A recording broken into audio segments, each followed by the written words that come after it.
जय हिंद, नमस्कार। मैं अंबर जैदी स्वागत करती हूँ आप सबका एक बार फिर से हमारे आज के कार्यक्रम में। और आज एक बार फिर से हमारे शो पर मौजूद हैं आप सबके जाने पहचाने एस्ट्रोलॉजर प्रशांत कपूर जी। सबसे पहले बहुत स्वागत है आपका। नमस्कार, जय हिंद। अंबर, आपको जय हिंद एंड व्यूअर्स को भी जय हिंद, वंदे मातरम। वंदे मातरम। प्रशांत जी, आपने पिछले एपिसोड में ये भविष्यवाणी की थी कि यूएस ईरान पर अटैक करेगा, और वो सब हो भी गया है और अब उसको एक हफ्ता भी हो रहा है। लेकिन जिस तरह के हालात चल रहे हैं उस सबको देखते हुए वेस्ट एशिया में जो वॉरफेयर है, आपको क्या लग रहा है कि ये एस्केलेट होगा और ज्यादा, और ग्लोबल स्तर पर ये सारी चीजें पहुंच जाएंगी? क्या कुछ इसमें नतीजे आपको नजर आ रहे हैं? क्योंकि पहले ही जो एनर्जी शॉक और सप्लाई चेन जो है वो बंद हो चुकी है, काफी असर नजर आ रहा है। और आपको कितना इसके परिणाम नजर आ रहे हैं क्या? अंबर, मुझे आज भी याद है 2020 में हमारे एस्ट्रो कपूर चैनल में भी मैंने एक वीडियो दिया था। उसमें मैंने कहा था कि ईरान बनेगा विश्व युद्ध का केंद्र। और 2024 में भी जब ये आंकलन किए जा रहे थे, आशंकाएं लगाई जा रही थी कि क्या अभी युद्ध होगा, तो उस समय गुरु का पीरियड चल रहा था ईरान का। तो और मैंने कहा था कि ईरान इस समय युद्ध में इन्वॉल्व नहीं होगा, एग्जिट करेगा। और मैंने कहा भी था कि जैसे ही अंगारक योग 2026 में शुरू होगा 23 फेब को, और ये अभी सिलसिला चलेगा 2 अप्रैल तक, बस अभी मात्र 1 माह और। तो इसके बीच में मैंने प्रेडिक्ट किया था कि ये महायुद्ध हो जाएगा ईरान यूएसए के बीच में, इसराइल बीच में एंटर करेगा। इसके बारे में हमने उतने एंगल से सोचा नहीं था।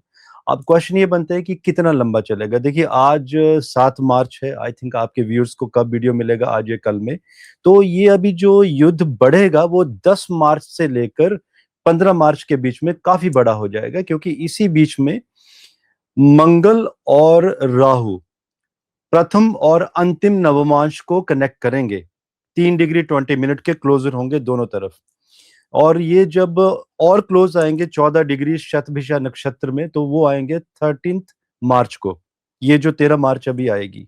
अब 14 डिग्री के दोनों का इकट्ठा होना, क्लोज एनकाउंटर, तो 13 मार्च को ऐसा भी देखा जा रहा है कि कुछ ऐसा बड़ा ना हो जाए कि ईरान कोई ऐसा वेपन यूएसए के ऊपर या इसराइल के ऊपर गिरा गिरा दे जो कि जो नियर बाय न्यूक्लियर के आसपास हो।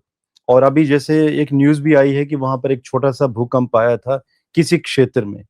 तो ईरान कुछ ऐसा बड़ा कर सकता है, और अगर ईरान के पास अगर न्यूक्लियर फैसिलिटीज होंगी तो वो मौका नहीं छोड़ेगा अटैक करने का। जैसे कई लोग अभी ये कह रहे थे कि जिस तरह से मादुरो को उठा लिया गया और जिस तरह से वेनेजुएला शांत हो गया, ईरान भी शांत हो जाएगा खामेनेई की डेथ के बाद, असैसिनेशन के बाद। लेकिन मैंने हमेशा कहा था कि ईरान अंतिम समय तक, जब तक अंतिम वेपन खत्म नहीं हो जाता है और उनका अंतिम जो व्यक्ति है जो युद्ध में भाग नहीं ले सकता, तब तक ये युद्ध चलेगा। ईरान पीछे नहीं हटेगा। अब ये जो तबाही है, अब ये बड़ी महातबाही की तरह देखी जाएगी। और डेफिनेटली जब ये युद्ध बढ़ेगा तो सप्लाई चेन तो पूरी दुनिया की टूटेगी, उसमें तो कोई संदेह है ही नहीं। और ट्रम्प के बारे में मैंने यही बताया था कि 19 मार्च 2026 से पहले पहले, क्योंकि ये वो दिन है जिस दिन नया संवत शुरू होगा, 2083 विक्रमी संवत। उससे पहले पहले वो ईरान पे 100% स्ट्राइक करेंगे, क्योंकि उसके बाद ट्रम्प के लिए अपने लिए परेशानियां खड़ी होना शुरू हो जाएंगी उनके अपने ही देश में। उनके अपने ही देश के लोग उनके एंटी हो जाएंगे। उसका कारण ये भी बनेगा कि अगर कोई ये सोच रहा है कि यूएस की जीत होगी इस युद्ध में, यूएस को बहुत बड़ी कीमत चुकानी पड़ेगी। उनके नागरिकों का भी ईरान जो योग बने हैं ग्रह योग से, उनको असैसिनेट करेगा। ईरान हर तरीके से, वो कहते हैं ना, साम दाम दंड भेद, कोई नीति नहीं। और आजकल के युद्धों में नीति होती कौन सी है? पहले जो भी युद्ध होते थे रामायण या महाभारत समय में, तब शाम को शंख ध्वनि होती थी और युद्ध उसी समय रुक जाता था, चाहे कोई निर्णायक मोड़ पे भी क्यों ना आ गया हो। आजकल कोई नीति नहीं होती एम्बर जी युद्ध की। तो ईरान अभी कोई ऐसी नीतियां भी चलेगा कि यूएसए को उसकी बहुत बड़ी कीमत चुकानी पड़ेगी। और बेशक ईरान के पास उतनी टेक्नोलॉजी एडवांस नहीं है, लेकिन वो कहते हैं ना कि आप जब एक एक छोटी सी चींटी हाथी के जब सूंड में चली जाती है, तो आप सोचिए इतने बड़े हाथी को, 3 टन के हाथी को छोटी सी चींटी जिसका मात्र आधा 1 ग्राम वजन होता है वो गिरा देती है। तो बस यही होने वाला है अभी यूएसए के साथ। मैं ये नहीं कहूंगा कि यूएसए तबाह हो जाएगा, खत्म हो जाएगा, जी नहीं। यूएसए का बहुत बड़ा डाउनफॉल निश्चित है इस युद्ध के बाद। इसराइल में महातबाही मचेगी। ईरान भी नहीं बचेगा इस युद्ध में। ईरान में सत्ता परिवर्तन होना तय है। आई नो अभी व्यूअर्स सोच रहे होंगे तो बचा क्या? देखिए युद्ध है, किसी एक की जीत होना निश्चित नहीं है अभी, क्योंकि जून में, ये जो जून 2026 अभी शुरू होगा, हिजरी संबत में जो अभी 12th हाउस सक्रिय होने वाला है उसमें अंगारक योग बन रहा है 12th हाउस में, मंगल राहु वहां पर। अब इसका क्या मतलब है कि जितने भी इस्लामिक राष्ट्र हैं मिडिल ईस्ट में, सब के सब जलेंगे, आपस में ही युद्ध करना शुरू कर देंगे। और जब ये बात करते हैं कि हमारा एक कनेक्शन है, तो आप देखिएगा ऐसा भी समय आएगा, इट्स नॉट अबाउट शिया और सुन्नी, सुन्नी सुन्नी आपस में युद्ध करना शुरू करेंगे, शिया शिया आपस में भिड़ जाएंगे। तो वहां पर कोई ये नहीं देखेगा कि कोई मेरा भाई है या किसी रिलीजन को लेके हमें एक रहना है, जी नहीं। तब ना वर्चस्व की लड़ाई लड़ी जाएगी, सब लोग अपने आप को बड़ा करने की कोशिशें करेंगे। और अगर इस चीज की हम बात करें रूट कॉज क्या होगा, देखिए जब भी ऐसी चीजें होती हैं तो यूएस से ही रूट कॉज होता है।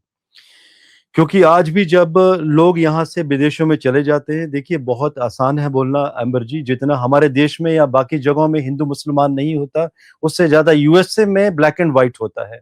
यूएसए ही पूरी दुनिया में नैरेटिव सेट करता है कि आपको रहना कैसे है। जैसे हमारे देश में लोगों को ले लीजिए, विदेश में जाते हैं अपने लोगों की बदनामी करते हैं कि हमारे यहाँ पे इतने पंथ हैं और हमारे यहाँ पे कन्फ्लिक्ट होती है। जब विदेशों में जाते हैं तब उन्हें समझ आता है कि उनकी स्किन को देख के किस तरह से भेदभाव किया जाता है। टॉपिक थोड़ा सा डेविएट हो गया, लेकिन अगर कड़ियों को जोड़ेंगे तो इस युद्ध से भी कड़ियां जुड़ती हैं, क्योंकि यूएसए वही सेट करेगा, भाइयों को भाइयों से लड़वाएगा अभी ये।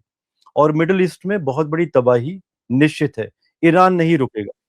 अब ये तो सबको मालूम है कि ईरान ये जो स्ट्राइक कर रहा है यूएई में, सऊदी में और बाकी सीरिया में, तो उसका एक ही मैसेज है सबके लिए कि अगली बार से यूएसए को एयर स्पेस देना बंद कीजिए, उसको अलग थलग कीजिए। और ये जरूरी भी है अगर मिडिल ईस्ट को शांत रहना है, कल को युद्धों से बचना है। क्योंकि यूएसए के पास जब भी इकोनॉमिक डाउनफॉल होता है, डेप्थ्स बढ़ जाते हैं, तब यूएसए इस तरह की हरकतें करता है। ये बात अलग है कि ग्रह योग भी दिखा रहे थे कि युद्ध इतना बड़ा हो जाएगा।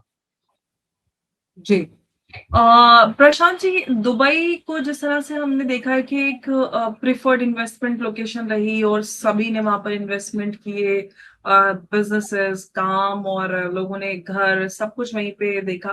तो आपको क्या लगता है जो एक्सपेक्ट थे वहां पर वो वापस वहां से दुबई से निकल आएंगे, और जो एक ब्रॉडर इन्वेस्टमेंट वहां पर था वो स्लो डाउन होता नजर आएगा, प्रॉपर्टी प्राइसेस क्रैश होंगे? किस तरह की सिचुएशन दुबई के लिए आपको नजर आ रही है? क्योंकि दुबई एकदम से ऐसा लग रहा है सब कुछ शटर्ड सा नजर आ रहा है।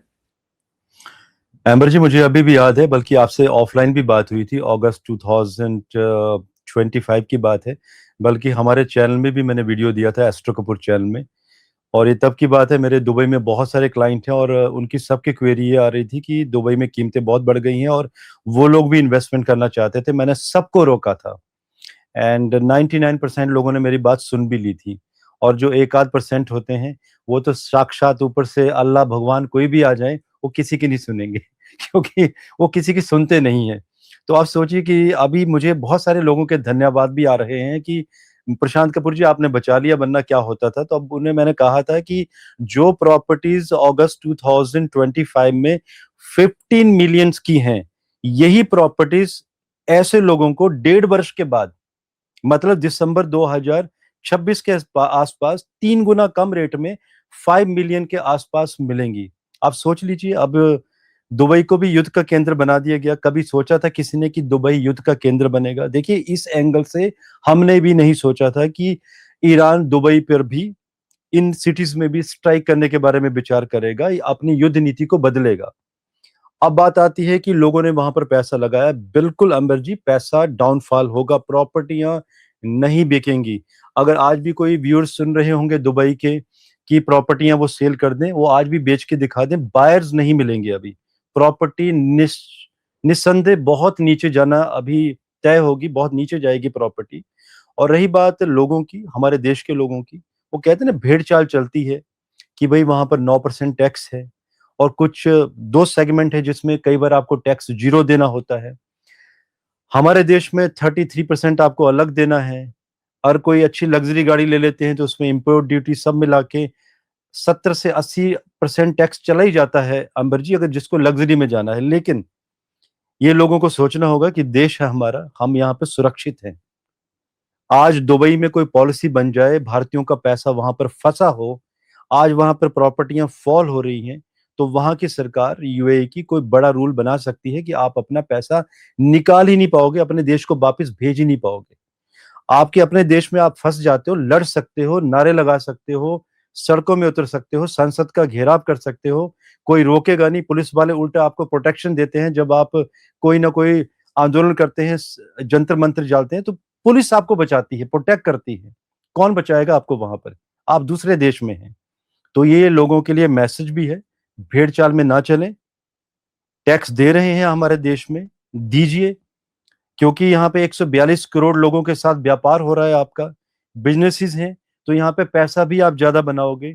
अब ठीक है, मैं मानता हूँ सरकार की बहुत सारी गलतियां हैं, एक न्यूट्रलाइज टैक्स करना चाहिए, क्योंकि आज गोल्ड की कीमतें हमारे यहाँ पर अगर 10% इम्पोर्ट कम कर दिया जाए, तो लोग थाईलैंड से और यूएई से जो कस्टम में चोरी का गोल्ड आता है वो आना बंद हो जाएगा, हमारे देश की अर्थव्यवस्था बढ़ जाएगी उससे। एक इसी के साथ अगर हम कड़ी जोड़ें तो 2016 में थाईलैंड की जो करेंसी है, भात जिसे कहते हैं, हमारा 2 रुपए वहां के 1 भात के बराबर होते थे, लेकिन आज हमारे 3 रुपए वहां के 1 भात के बराबर हैं। सोचिए 8 सालों में इतना फर्क पड़ गया। और क्या पड़ा ज्यादा, सबको पता है। दिल्ली में जो कस्टम के अधिकारी बैठे हैं उन्हें भी पता है कि विदेशों से लोग गोल्ड पहन के लेके आते हैं, थाईलैंड से, दुबई से, और गले में पहनते हैं। आप ट्रैक नहीं कर सकते इन चीजों को। आप सोचिए यही गोल्ड हमारे देश में बिकना शुरू हो जाए, हमारी अर्थव्यवस्था कहाँ की कहाँ चली जाएगी। यही वजह है कि हम दूसरों की इकोनॉमी को बढ़ाते हैं। तो सरकारों को भी यहाँ पर काम करना है, लेकिन हमारे देश के लोगों के लिए चाहिए कि इन्वेस्टमेंट जो भी करने हैं प्रॉपर्टीज के, अगली बार अपने देश में कीजिए। क्योंकि हमारे देश में अभी मैं आपको अंबर जी एक और वीडियो दूंगा आने वाले टाइम में, तो अभी रिसर्च चल रही है मेरी, 5 या 7 अप्रैल के आसपास से ये रिसर्च कंप्लीट हो जाएगी, क्योंकि मैंने ऑलरेडी प्रेडिक्शन दी थी कि भारत में भी अप्रैल 2026 तक प्रॉपर्टीज गिरेंगी। अब उठेंगी कब, इसके लिए मेरा अभी काम चल रहा है, तो जल्दी इसके ऊपर मैं अपनी प्रतिक्रिया दूंगा। लेकिन पूरी दुनिया में अगर सबसे ज्यादा प्रॉपर्टीज में अगर राइज देखा जाएगा तो वो भारत में देखा जाएगा। अब देखिए ना, यहाँ से लोग विदेशों में पैसा लेके गए दुबई में, अब यही पैसा वापस आएगा यहाँ पर। अब वापस कैसे आएगा, अब ये देखना होगा। इसमें बहुत सारी मुश्किलें भी आएगी, लोग अपना पैसा वापस बुला नहीं पाएंगे। तो एक चीज और भी मैंने प्रेडिक्ट की थी, आपके चैनल पे भी मैंने कहा था कि विदेशों से जितने भी एनआरआई है 2025 में ही भारत आना शुरू हो जाएंगे। ऑस्ट्रेलिया में लास्ट ईयर क्या हुआ, अभी देख लीजिए। छात्रों के बारे में भी मैंने वीडियो दिया था स्पेसिफिक, कि 23 फरवरी 2026 के बाद भर भर के हमारे छात्र जो विदेशों में हैं वापस आएंगे, हमारे छात्रों के ऊपर अटैक होंगे। तो देखिए देश का हर नागरिक, छात्र, व्यापारी वर्ग, एम्प्लॉइज, अब देखिए अभी भर भर के फिर वापस आना शुरू हो जाएंगे। बिल्कुल इस तरह के हालात तो काफी लंबे समय से नजर आ रहे हैं। लेकिन प्रशांत जी, जिस तरह से ईरान को लेकर स्थिति बनी हुई है और अमेरिका ने कुर्दिश और बलूचिस्तान और इन सबको इंगेज करना शुरू कर दिया है, जो ग्रुप्स हैं उनको, तो आपको क्या लग रहा है कि ईरान के जो बॉर्डर्स हैं वो चेंज होंगे और बलूचिस्तान और जो ग्रेटर अफगानिस्तान है वो निकलेंगे वापस से? आपको कुछ ऐसा लग रहा है कि नक्शा बदल जाएगा ईरान का कुछ? बिल्कुल ईरान का नक्शा बदलेगा, और यूएसए भी चुप नहीं बैठेगा। अगर ईरान अगर चींटी बन के यूएसए जैसे हाथी की सूंड में घुसेगा, तो देखिए यूएसए भी शांत नहीं बैठेगा, स्ट्रेटेजिक चाल चलेगा।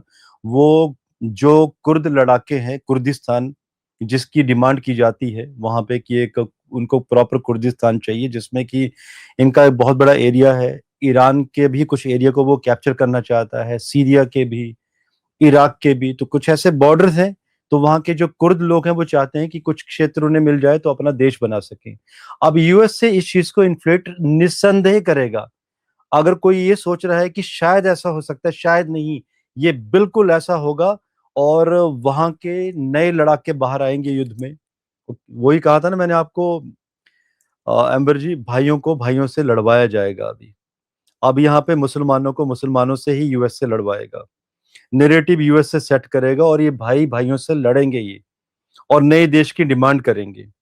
अभी ये जो युद्ध शुरू हुए हैं 2026 में, पूरा वर्ष युद्धों का है। और योग तो आगे ये बने हैं कि 2027 में युद्ध बढ़ेंगे और ये सिलसिला 2030 तक अभी लंबा चलेगा। अभी ये युद्ध रुकने वाले नहीं है। कई देश अभी टूटेंगे, कई नए देश बनेंगे, कई देशों के छोटे छोटे टुकड़े मर्ज होके कुछ और भी देश बनेंगे। तो ईरान की हालत अभी और खराब होने वाली है। रही बात अभी बलूचिस्तान की, तो भारत की कुंडी में भी कहीं ना कहीं योग बने हैं, उसी पे काम चल रहा है। योग तो ऐसे बन रहे हैं कि कहीं मार्च 2026 में भारत कुछ बड़ा ना कर दे, बलूचिस्तान को अलग ना करवा दे और पीओके को अलग करवाने की तैयारियां ना कर ले। और ये सही मौका है भारत की कुंडली में, क्योंकि मंगल में राहु का अंतर, राहु लगन में, सूर्य के नक्षत्र का, अब नहीं करेंगे तो कब करेंगे। और ऐसे मौकों पे कर देना चाहिए। आई नो कि जब करेंगे तो सप्लाई चेन टूटेगी, पूरी दुनिया की प्रतिक्रिया कि भारत ने ऐसा कर दिया। भारत तो रिएक्ट करता है, भारत एक्शन नहीं लेता है, रिएक्शन देता है। कब तक हम रिएक्शन देते रहेंगे? कभी तो एक्शन मोड पे भी आएंगे।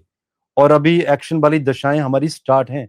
अभी ये मंगल की जो दशा है एक्शन वाली है, अभी रिएक्टिव दशा नहीं है ये। अब हम एक्शन के लिए तैयार बैठे हैं। तो कुछ बड़ी न्यूज आपको बलूचिस्तान से भी सुनने को मिलेगी, क्योंकि भारत का जो हिंदू समाज है वहां पर हिंगलाज मंदिर जो शक्ति पीठ है, कई लोगों की डिमांड होती है कि वहां पे जाया जाए। हमारे सिख भाई हैं, उनके भी वहां पर रिलीजियस प्लेसेस हैं, गुरुद्वारे हैं। आज भी बॉर्डर में परेशानियां होती हैं और डिमांड भी है लोगों की। और पाकिस्तान की कुंडली में भी योग हैं। 1971 वाले योग सक्रिय हो गए हैं पाकिस्तान की कुंडली में, कि पहले एक टुकड़ा अलग हुआ था ईस्ट पाकिस्तान, जो बांग्लादेश बन गया था। अब 5 या 6 टुकड़े और बनना तय है वहां पर। तो देखिए ये युद्ध की सीमाएं बढ़ती चली जाएंगी। Iran, Israel, USA, middle east और साथ में एशिया। और इसके साथ साथ जो आपने नहीं पूछा वो भी बता देता हूं, रशिया अभी यूक्रेन में और आगे बढ़ता चला जाएगा। पोलैंड भी बाद में अटैच होगा युद्ध में। तो कोई बचेगा नहीं, सब बीच बीच में एंटर करते चले जाएंगे धीरे धीरे। जी, तो मतलब ये युद्ध का जो दायरा है वो लगातार बढ़ता रहेगा। प्रशांत जी, जिस तरह से ईरान, इजराइल और ये यूएस कॉन्फ्लिक्ट चल रहा है, इस सब से कहीं ना कहीं जो ग्लोबली मुस्लिम्स हैं उनके अंदर अमेरिकन जो एंटी अमेरिकन सेंटिमेंट्स हैं वो काफी ज्यादा बढ़ रहे हैं। तो क्या इस वजह से जो मुसलमान वेस्ट में रहते हैं, क्या उनके ऊपर कुछ इस तरह की स्थिति पैदा होगी वेस्ट में कि उनको वहां से हटाया जाए, निकाला जाए, या कुछ और? अमर जी, नॉट इवन मुसलमान, मुसलमान ही नहीं बल्कि वहां पर और भी जो जैसे हिंदू समाज के लोग हैं, सिखिज्म से संबंधित बाकी और भी पंथों के लोग हैं। यहाँ पे स्किन के ऊपर लड़ाई चलेगी अभी। जो भी थोड़े से वाइटिश स्किन वाले हैं, यहाँ पर स्किन का रंग भेद जरूर चलेगा। वाइटिश लोगों को वहां पे प्रेफरेंस दी जाएगी। और ये लड़ाई ना सिर्फ मुसलमानों के साथ, बाकियों के साथ भी चलेगी। और भेदभाव बड़े पैमाने पर देखने को मिलेगा, ओपन तरीके से मिलेगा, क्योंकि अंगारक योग सक्रिय हो चुका है। यूएस की कुंडली में भी जो योग बने हैं, 12th हाउस सक्रिय है। यूएस से रिएक्ट करेगा वहां के जो लोकल ऑर्गेनाइजेशंस हैं, जो राजनीतिक छोटे छोटे संगठन होते हैं, क्योंकि 2 ही पार्टियां हैं वहां पर और पार्टियां पनप नहीं पाती हैं। तो कुछ ऐसा करेंगे ये लोग कि यूएसए को खुद ही बदनाम करेंगे। और जी हाँ, बाकी लोगों के लिए परेशानियां आएंगी। आज भी है, बल्कि मैं तो अपने ही देश की बात करूंगा। जो हमारे देश के नागरिक हैं, चाहे वो किसी भी पंथ संप्रदाय के क्यों ना हो, इस समय बेहतर है अपने देश में रहें, अपने देश की वैल्यू सिस्टम को समझें। हमारा देश है, कामयाबी दिखानी है तो अपने देश में दिखाइए। वो कहते हैं ना, कामयाबी वही तो होती है जो कम से कम जिनके साथ आप बचपन में पले बड़े हैं, जिनके साथ बड़े हुए हैं, कम से कम उन्हें उन्हें तो दिखाओ। कामयाबी दिखाओगे किसको आप? विदेशों में चले जाते हैं, कोई जानने वाला होता नहीं आपको, आप किसको दिखाओगे कामयाबी कि आपने क्या अचीव कर लिया? बहुत बड़ी बात कही आपने, बहुत सारा कुछ भारतीयों ने अचीव किया हुआ है जो अमेरिका और इधर वेस्ट में रहते हैं। लेकिन ऑफ कोर्स वो उनका भारत से भी कनेक्शन टूट जाता है, अपनों से भी कनेक्शन टूट जाता है, तो दोस्त तो दूर ही चले जाते हैं। खैर इस तरह के हालात है, लेकिन बहुत सारे लोग वापस भी आ रहे हैं। पिछले कुछ सालों में देखा है हमने कि इस सब हालात के चलते जिस तरह की चीजें पिछले कुछ सालों में भारतीयों ने फेस किया है। प्रशांत जी, जिस तरह से ये वॉर हो रही है, तो आपको क्या लगता है कि ईरान वॉर जो है उसके बाद जो क्या पाकिस्तान के पास, जो कहते हैं कि पाकिस्तान के पास न्यूक्स हैं, तो पाकिस्तान का डीन्यूक्लियराइजेशन होगा? और इसराइल क्या इस तरह का, या अमेरिका में से कोई या कोई भी ताकत इस तरह का कोई इनिशिएटिव लेगी, या फिर आपको लगता है इसराइल के ऊपर सॉरी इसराइल जो है वो टर्की के ऊपर कोई स्ट्राइक कर सकता है? आपने बहुत अच्छा क्वेश्चन पूछा। पहले तो मैं आपका लास्ट का क्वेश्चन का आंसर दे देता हूं। इजराइल बिल्कुल टर्की के ऊपर अटैक करेगा, क्योंकि वहां पर गणित अलग बदलता जा रहा है साइप्रस एंड ग्रीस को लेकर। इजराइल की कुंडली में योग बने हैं कि वो कहते हैं ना, एक ऐसा लड़ाकू बच्चा है कि वो बस किसी ने कुछ कह दिया तो वो अपना कोई कॉपी पेंसिल कुछ ना कुछ बैग दे के मारेगा ही मारेगा। इजराइल नहीं रुकेगा अभी, क्योंकि इजराइल की कुंडली में योग बने हैं कि उनकी 80% जनता मारी जाएगी युद्ध में। आप कोई लोग कहेंगे कि इजराइल की जीत होगी, आप जीत मान लीजिए। भाई आपके अपने खोलिए, आप लोगों ने तो जीत भी कैसी हुई आपकी। अगर आपने कुछ क्षेत्र जीत भी लिए बाद में, आप बचेंगे 20%, तो आप कब्जा किसके ऊपर करेंगे? कहाँ लेके जाएंगे आप अपनी रिमेनिंग आबादी को? करना क्या चाहोगे? अब बात आ रही है पाकिस्तान की, जो उनके न्यूक्लियर सिस्टम है। सटीक प्रोडिक्शन दे रहा हूं एक ही लाइन में, भारत तबाह करेगा इनके न्यूक्लियर सिस्टम को बिफोर दे थिंक कि वो स्ट्राइक करेंगे या पागलपन में चलाने की कोशिश करेंगे। मौका ही नहीं देगा भारत उनको। उनके न्यूक्लियर सिस्टम को वहीं पे ही डिसंगेज कर देगा, या वहीं पे ही फोड़ दिया जाएगा, और जिसमें कि कुछ आबादी को परेशानी भी होगी। और जितने भी लोग साइंस पढ़ते हैं, समझते हैं, उन्हें मालूम है कि अगर न्यूक्लियर सिस्टम कहीं ब्लास्ट भी होता है किसी कंट्री में, तो उसका प्रभाव पूरी दुनिया पे, पूरे विश्व पे पड़ेगा, क्लाइमेट पे।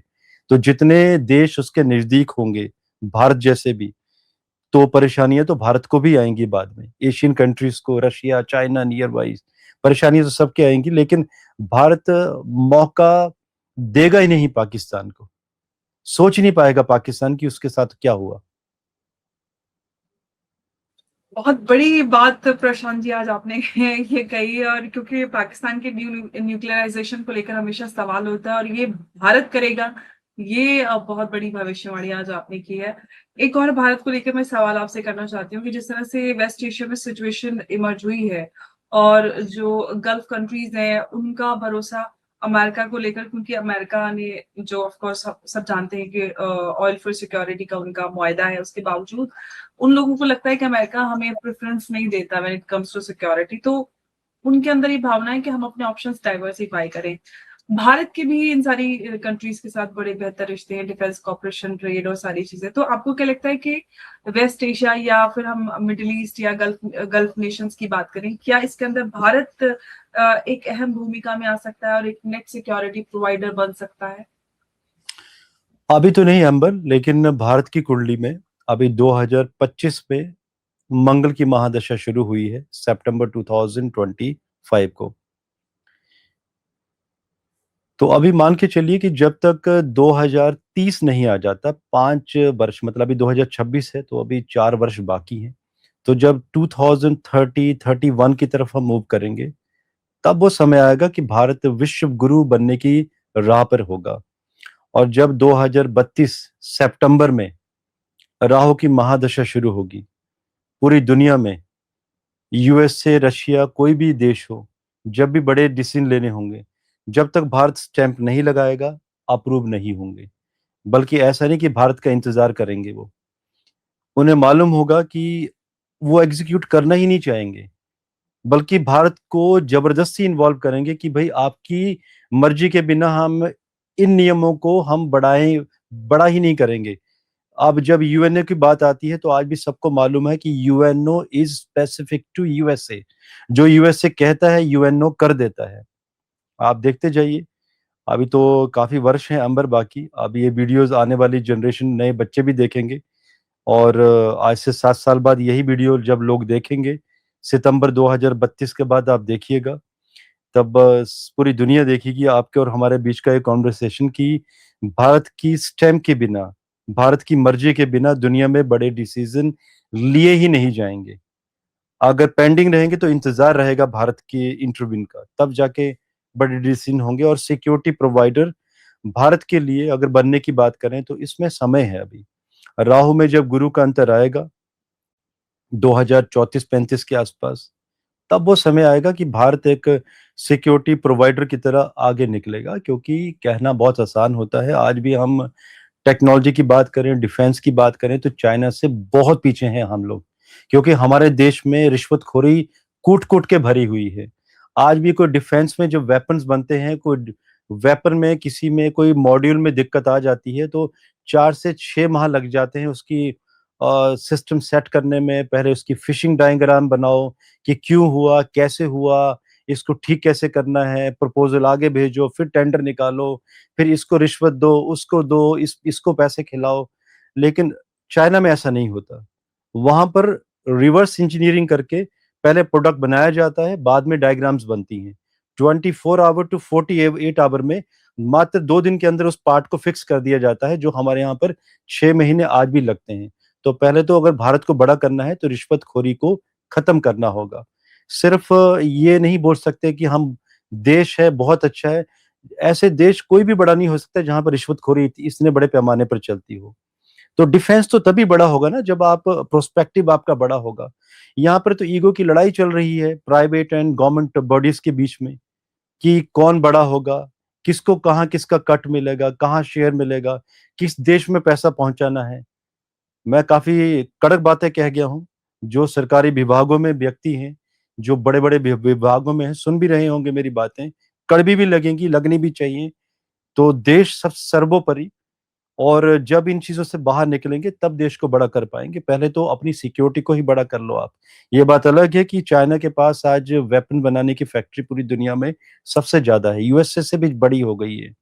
और इंडिया में आज भी इतना प्रोडक्शन नहीं होता है। लेकिन कभी युद्ध हो जाए चाइना और भारत का, जो कि नहीं दिखाई दे रहा है भविष्य में, तो फिर भी भारत चाइना के ऊपर भारी पड़ेगा। बिकॉज कॉम्बैट ऑपरेशंस की, कॉम्बैट की एक टेक्निक होती है युद्ध लड़ने की। तो कोई माने नहीं माने, हमारा डीएनए बहुत स्ट्रांग है, इंटेलिजेंट है।